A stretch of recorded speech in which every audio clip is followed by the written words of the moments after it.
Amables televidentes, arrancó el Telematutino 11 por Telesistema Canal 11. Nos puede seguir en nuestro canal de YouTube y en todas nuestras redes. Mírenlo ahí, en vivo ahí, simultáneo casi. Buenos días, Jacqueline Morel. Hola, Ramón, muy buenos días. Muy buenos días. Hola, bienvenidos República Dominicana, Telematutino 11 en este martes 14 de marzo. Y como siempre, será un inmenso placer que nos acompañen a esta hora de la mañana. Vamos a comentar la actualidad, no se estresen demasiado, vamos a ver noticias, alguna hay que saberla, aunque no sean muy buenas, para estar preparados y para estar informados. Hoy tenemos una entrevista muy especial, tenemos al ingeniero Modesto Reyes Fuerte, quien es presidente de la Oficina de Turismo de Intercambio Cultural y presidente de la Asociación Dominicana de Agencias de Intercambios Culturales. Hay muchísima gente interesada en este tema, jóvenes y adultos, de ir a otro país, aprender el idioma, poder trabajar, se puede trabajar también fuera de aquí en locaciones, se aprende idiomas, bueno, pero vamos a conocer todos esos detalles y además hoy, como cada martes, tendremos la participación de la doctora Luz Rosa Estrella en su segmento dedicado a la familia. Señores, sean todos bienvenidos. Exactamente, y con comentarios que probablemente usted no va a escuchar en otros programas. Recordamos el discurso del presidente Abinader el 27 de febrero. Él mencionó el caso del arroz y de que se creaba una comisión interinstitucional, porque ¿qué ocurre? El país firmó con el DERECAFTA, se adhirió en el gobierno de Hipólito Mejía, y ahí establecía una serie de desgravaciones de productos que poco a poco iban a bajar su arancel y que mientras tanto había una cuota que ha hecho rico muchísima gente. ¿Qué ocurre? Que en el año 2025 el arroz americano aquí va a entrar con impuesto cero frente a nuestros productores que tienen que pagar impuestos por los abonos, pesticidas, tractores, etcétera. Sencillamente va a quebrar el sector. En los días que tú estuviste fuera, Jacqueline, yo tuve de invitado al presidente de la Asociación de Productores de Arroz. Hace más de un mes y él daba la voz de alerta, porque aquí hay provincias que viven del arroz. Aquí hay más de 500 factorías de arroz y 300.000 empleos directos que dependen del arroz. Bueno, pues la mala noticia es que hoy se da cuenta que una carta de nuestra embajadora, Sonia Guzmán, dirigida a las autoridades de Estados Unidos, fue respondida diciendo que no están en condiciones de renegociar el tema del arroz, salvo que todo el mundo se ponga de acuerdo, es decir, los centroamericanos y todo el mundo. No dijeron no desde ya. Bueno, Ramón, a eso tiene muchas lecturas y muchas cosas. Primero, lo que pasa siempre en nuestro país, que no leemos las letras pequeñas y que nos adherimos y que si todo el mundo va por ahí, nosotros vamos por ahí. Tú muchas veces a lo largo de estos años haciendo Telematutino 11 nos has dicho que debimos pensar mejor y hacer quizá como Costa Rica, que no se sumó al DERECAFTA. Algunos decían que si nos quedábamos fuera, pues nos quedábamos fuera de competencia. Pero ese era un tema que todos los dominicanos debimos habernos unido. Y yo recuerdo que en su momento decían que teníamos que aceptar y entrar. Pero como tú dices, entramos tarde. Ya los países centroamericanos habían hecho sus negociaciones. Pero hemos tenido todos estos años para pensarlo. Ese acuerdo entró en vigencia en el 2007, se firmó en el 2004 y ya ha llovido bastante como para organizar la casa. Se recuerda que quien hoy es embajadora ante los Estados Unidos, en Washington, fue la misma persona que en ese momento era ministra o era secretaria de Industria y Comercio, sí, Sonia Guzmán, que negoció ese acuerdo. Ella fue que llevó la voz cantante. Y ahora le toca recoger un poco de sus actuaciones porque a lo largo de los años, y le tocó a ella misma hacer ese reclamo, eso aparte no nos conviene. Ahora bien, el gobierno, si quiere, Ramón, por responsabilidad va a tener que hacer un sacrificio, porque hay muchas formas. Dice la prensa que ese arancel cero bajará la tasa arancelaria que está en 23.76. En el 2024 bajará a 11.88. En el 2025 llegará a cero arancel. Entonces, obviamente que eso saca de competencia a los productores dominicanos. Sí, porque es que además los productores americanos están subsidiados, tienen tasa de interés sumamente baja, obviamente tienen mayor productividad que nosotros. Entonces vamos a tener un arroz barato, pero va a quebrar el sector. No, es que no se puede dejar que quiebre. El gobierno va a tener ¿Tú sabes por qué? Porque lo vimos en la pandemia. Imaginemos que nosotros dependamos de arroz importado y que de repente hay una pandemia o hay algún tipo de problema y los Estados Unidos digan, no vendemos arroz porque lo necesitamos internamente. No, es que no podemos quebrar esas factorías. Eso no, jamás. Las que están instaladas dominicanas hay que protegerlas. Sacarla, que no paguen la seguridad social, Ramón, que busquen préstamos y que sean subsidiados como son subsidiados en Estados Unidos. Nos metimos ahí, por eso que firmar a nombre del país tiene muchas responsabilidades. Mira, y el país no se benefició grandemente, porque ya el país tenía la zona franca. Y realmente nuestra balanza con los Estados Unidos es negativa, salvo cuando tú metes el turismo. Y con Guatemala, con Costa Rica, ellos nos venden a nosotros más que nosotros a ellos. Eso ha sido cero mata cero. Sí, no ha sido un buen negocio para el país, pero yo pienso que todavía en los Estados Unidos hay instancias donde el gobierno tiene que acudir. Hay que acudir al Congreso, hay que acudir a nuestros congresistas. No nos van a hacer caso. Pero hay que echar la batalla en los Estados Unidos todavía. Porque es lógico, lo más cómodo es decir que no, pero ellos tienen que entender la situación de la República Dominicana. Pero Ramón, ellos van a decir también, ¿y por qué firmaron? ¿Dónde está la visión de ustedes? Después que tú firmas y después de decir que no, que tú no puedes cumplir lo que tú firmaste, óyeme, hay que convencer muy bien a la contraparte para que eso pueda ocurrir. Entonces, no, pero eso no pasó y se logró. Cuando el país ingresó a la Organización Mundial de Comercio, lo hizo también sin firmar. Y entonces después se logró lo que se llama la rectificación de 7 artículos que entran bajo una cuota, pero que todavía no están en libre comercio. Pero no solamente el arroz, eso va a pasar con el pollo, eso va a pasar con el cerdo, eso va a pasar con una serie de productos en donde ellos subsidian, tienen baja tasa de interés y lógicamente son más productivos que nosotros. Pero eso es un problema que tenemos y que hay que, desde ya, el 25 está ahí a la vuelta de la esquina. Vale. Cuando firmamos en el 2004 y el 2007, el 25, eso está lejísimo, no. Llegó el 25. Eso amerita dar para atrás, Ramón, y ver quiénes apoyaron el Derek Kaftan en los términos en que se apoyó. Los empresarios fueron los primeros. Yo recuerdo que no solamente fue el gobierno de turno, todos los partidos hacían presión y que veían como un fracaso si la República Dominicana no ingresara.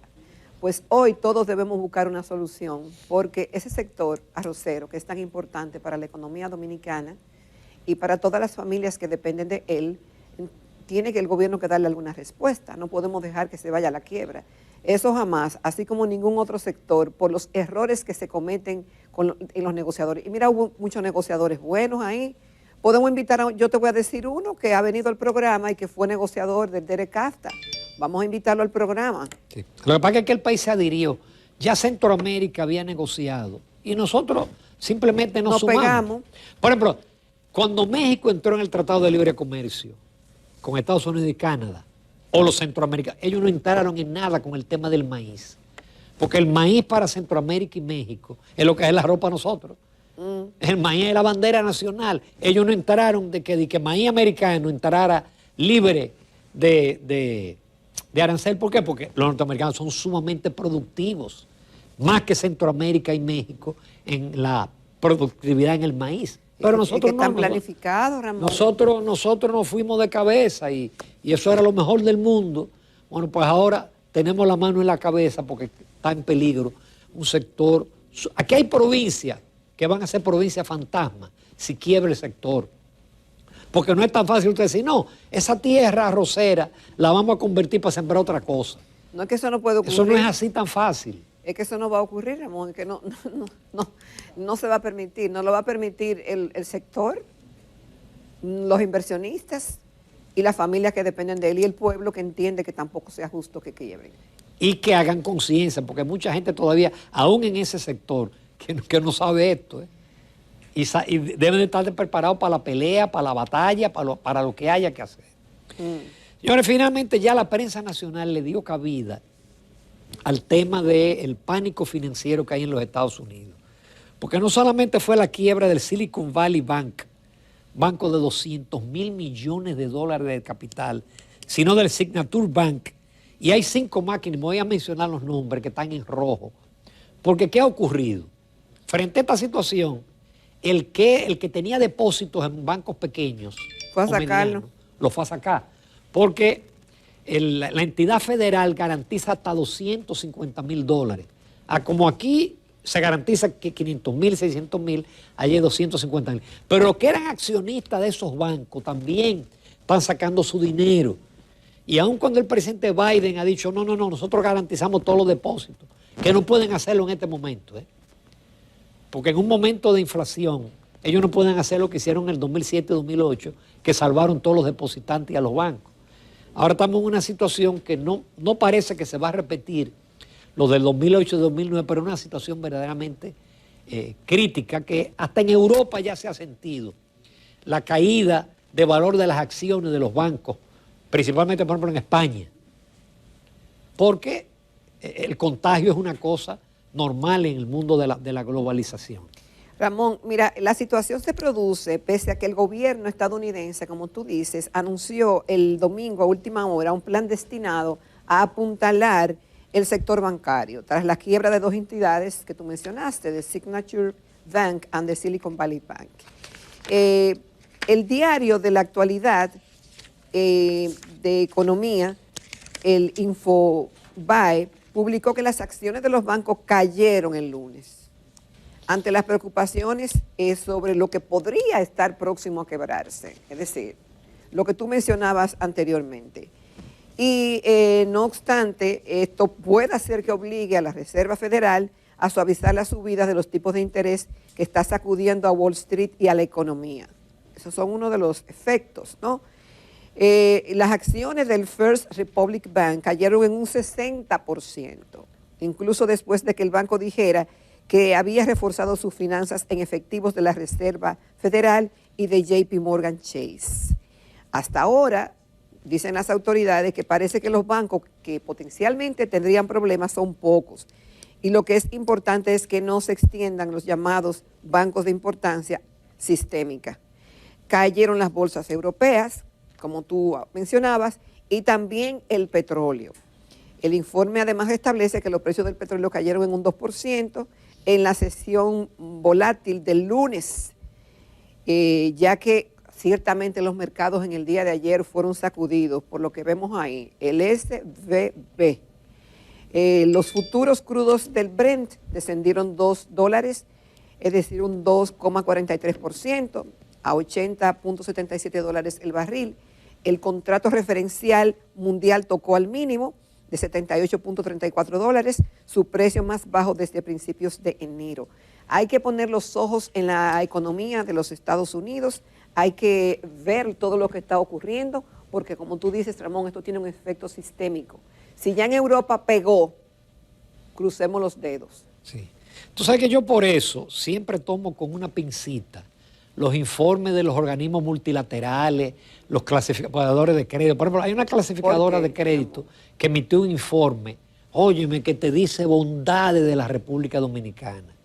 Y hay que tener cuidado, porque esa gente nunca vaticinan, nunca se adelantan. El Fondo Monetario dice ahora, vamos a estar alerta. Pero el Fondo Monetario siempre lo agarran fuera de base. La revista Forbes, hace apenas unos días, publicó que ese banco, el primero que quebró, que es la segunda quiebra más grande de los Estados Unidos, era un banco bien manejado, la revista Forbes. ¿Y dónde estaba la empresa clasificadora que le daba la calificación a ese banco? Son los primeros en emitir unos informes preciosos, pero nunca se dan cuenta, nunca se adelantan. ¿Qué pasó con ese banco? Ellos tenían más de 120,000 millones de pesos en instrumentos del Tesoro de los Estados Unidos, cuando la tasa de interés era casi cero. ¿Qué ocurre? Al subir la tasa de interés, muchos pequeños negocios y startups, se dice emprendedores, empezaron a sacar su dinero porque con la alta tasa de interés necesitaban capital. Y ellos se vieron obligados a vender esos 120,000 millones, pero tuvieron que vender por debajo de su valor, porque la tasa era casi cero y ahora la tasa es 5%. Ese es parte de los problemas de ese banco. Tú me dirás, ¿y aquí no pasa eso? No. porque aquí los bancos compran los instrumentos de Hacienda y del Banco Central y los venden la mayoría en el mercado secundario. Por ejemplo, hace un año y pico esos instrumentos pagaban 5, 6%, pero los bancos los disparaban más para adelante. Ahora esos instrumentos en la República Dominicana están en 14, en 15, y los bancos también lo adquieren, pero lo tiran más hacia adelante. ¿Sí? Uno no entiende cómo un banco se montó en una posición así, de tanto dinero a una tasa de interés casi cero, instrumentos que vencen en 10 años. Y que si usted sale de ellos a la tasa cero, mientras la tasa es 5, tiene que quemarlo. Eso es parte de lo que ocurrió en ese banco, pero se van ahí muchos bancos pequeños. Ahora, Ramón, mira, el tema es que esos organismos internacionales que tú mencionas y esas entidades son los referentes que tenemos para tener una idea de cómo está la economía. Tú podrás decir que son datos que proporciona el gobierno, pero antes a esas mismas entidades emitían sus informes con datos que proporcionaban los gobiernos anteriores. Por lo tanto, ¿cómo podemos ver si estamos bien o cómo estamos? Por el ritmo de las inversiones, por el crecimiento de algunos sectores. Esa es la única forma de ver si realmente machea una cosa con otra. Lo que uno no puede aceptar como dogma de fe, que lo que esa gente dice, no se equivocan. No. Porque es que ellos nunca han... Tú no has visto... la crisis del 2008-2009 fue el economista Noriel Rubini. Pero ni el Fondo Monetario, ni las empresas clasificadoras, ni el Banco Mundial. Nadie anticipó eso. Como nadie anticipó esto. Esto cogió de sorpresa la semana pasada, el jueves, cuando le retiraron 42 mil millones de dólares a ese banco. Nadie lo anticipó. Entonces, por eso yo digo que los informes, no ahora, no siempre, esos informes del Fondo Monetario, de las clasificadoras, con una pincita, a sabiendas de que ellos se pueden equivocar y de que usted tiene que tomar sus medidas interiores y protegerse, independiente de lo que le digan. Así es. Por otro lado, ayer salió un cuadro en el periódico Hoy, que no tuvimos tiempo de comentar, sobre el aumento del salario mínimo, que como vemos hay diferentes salarios mínimos.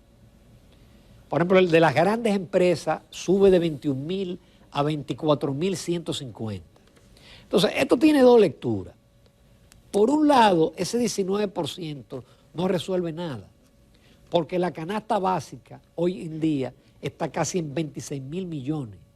No, 26.000 pesos. Es decir que ese salario mínimo, el mayor, no compra la canasta básica. Pero ¿qué pasa?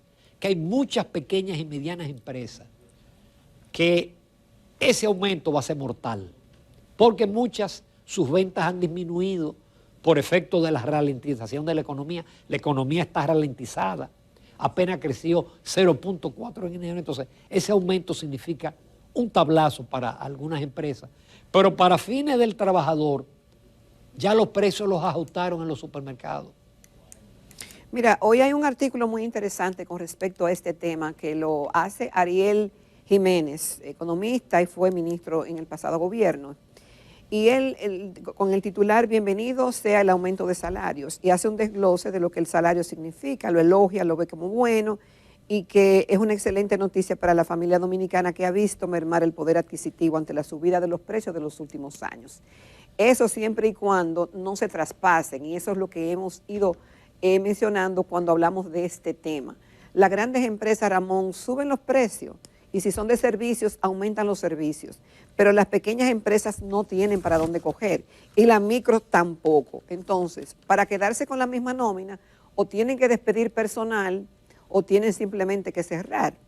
Y Ariel recomienda que hay medidas que tienen que ir en apoyo a las micro y pequeñas empresas formales dominicanas, que pudieran discutirse, entre otros elementos, incrementar su participación en las compras estatales, la que pueden hacerlo, en montos a pequeños y en montos a mediano plazo, la absorción del costo de la seguridad social durante un año, implementación de un programa de factoring para las facturas con clientes que pagan con retraso, creación de fondos de garantía para facilitar mayor y más barato acceso a crédito, entre otras.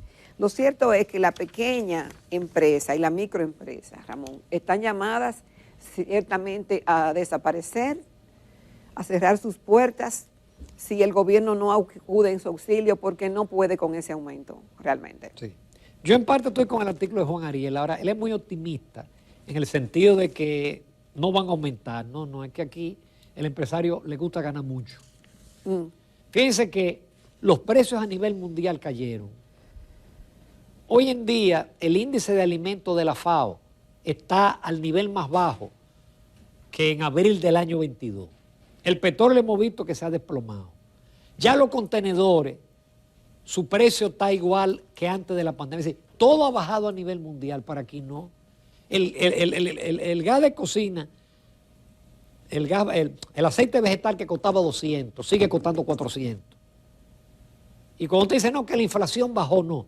Los precios siguen subiendo. No, Ramón, y ahora vemos, tú ves, hasta el marbete ahora se ha privatizado. No, el marbete no, la inspección, lo que se llama la revista. Sí. Y además del marbete, tú vas a tener un tablazo por la revista. Mira, eso y tú me dirás, ay, pero eso no es nada, son 2.000 o 3.000 pesos más. Hugo Vera, eso sí es. Hugo Vera tiene ahí una rueda de prensa que yo no puedo ir, demasiado compromiso. Mira, eso no lo van a poder hacer, porque eso representa un tablazo. Es un tablazo. Dice el presidente del Colegio de Abogados que eso implica entre 3.000 y 15.000 pesos dependiendo del vehículo, porque no es solamente ya la revista, que era como 1.500 pesos para los vehículos viejos y 3.000 para los vehículos nuevos, sino que es una revisión y usted tiene que ir a un taller. Eso está muy bonito, pero en estos momentos usted meterle miles de pesos a un vehículo que usted no puede pagarlo. Exacto, o a un motor, o a un motoconcho, o a un carro público. Olvídese que eso, Hugo Vera, eso es imposible. Y además que lo privatizaron, Ramón. Sí, también. Lo privatizaron. Sí, tremendo negocio. Tremendo negocio para quien va a hacer ese chequeo. Entonces, hay muchas cositas porque te privatizan por allí, te ponen por acá y realmente seguimos con un tablazo. Todo en aumento. Por otro lado, la sequía.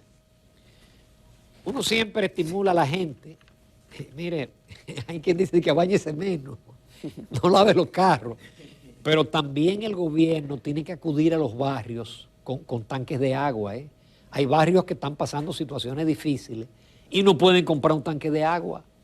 Ramón, es por botellones que le están comprando. De que, ¿cómo me baño? Tengo que comprar 5 botellones para bañarme. Pero un botellón cuesta casi 100 pesos. Y óyeme, y hay personas, ayer los relajados hicieron Oye, que el baño está caro. Mira, ayer hicieron un meme con un vending machine de esa máquina que venden refrescos, papitas y cosas, de que un buchito de agua, tanto.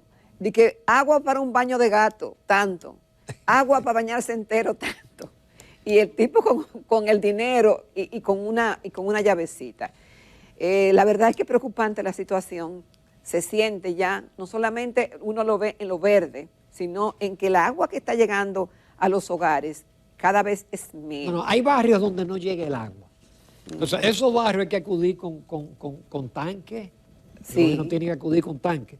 Señores, finalmente, en el ámbito policial o judicial, el juez envió a Najayo al principal acusado, Dylan Ortiz, de la muerte de la pareja de La Guayiga, en donde hay 5 implicados. Lo extraordinario es que todavía no se sabe cuál fue la causa de ese asesinato horrendo.